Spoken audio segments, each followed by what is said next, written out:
Welcome back to the light. This is part 7 in the series of the readout of the official probable cause court documents in the Rebecca Park case. So, as before, we are going to go right back to where we left off after part 6. When asked about the seat covers, Courtney said Bradley burned them. She also said that Bradley went out and cleaned the truck, specifically mentioning the dash. She described that the cloth was burned and the bucket was taken back into the house. Courtney didn't think the floor in the truck was cleaned. Courtney was asked about the, quote, Kimmy stuff, and she suggested that Kimberly doesn't know anything, she was just trying to feel important. Detective Sergeant Voss confronted Courtney that she was the person who told us recently that Kimberly was in the black car. She reported that Bradley came up with the story about Kimberly. Courtney said she knew that Kimberly told us that she hit her and hid her body. When asked how she knows that Kimberly told us this, Courtney said that she told, quote, Ashley, and reported Ashley is Rich's baby mama. Ashley Croaz has a child with Richard Fowler. Courtney said that all that Kimberly did was lie to the police and had no involvement. She also said that Rich Fowler was also not involved, but did say she didn't know if he deleted anything from Rebecca's phone or not. Detective Lieutenant Pisker asked about a text message about not allowing anyone from the state of Michigan on her property, and Rebecca saying they should talk about that, so she's clear on what that means. Courtney denied sending such a message.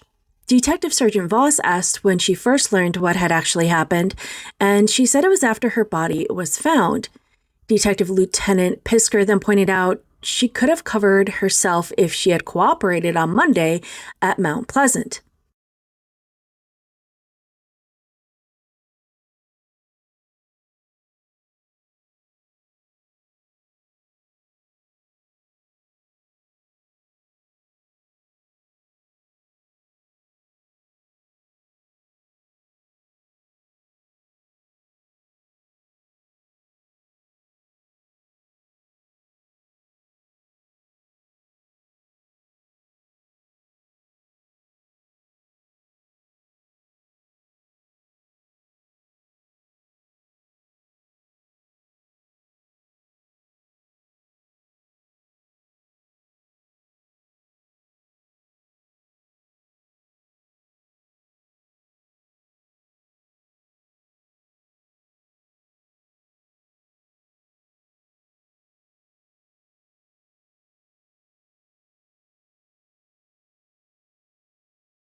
When asked about information he feels we should know that we haven't already discussed, Bradley reports that he knows his lunch cooler is missing and describes it as being blue and thinks it's an Oregon Trail brand.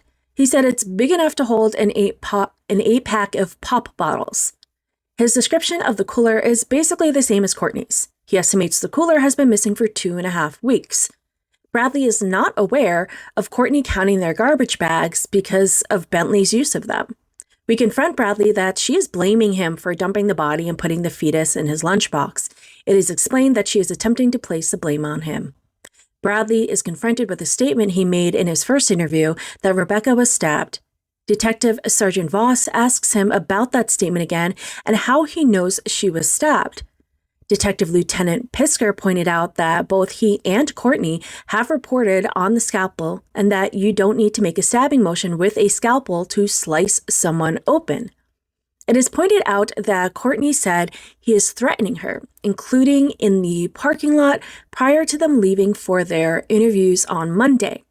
It is also shared with him that she identified that it was revenge for Fowler turning on him last year on his registered sexual offender violation, to which he responded, quote, "That's bullshiz."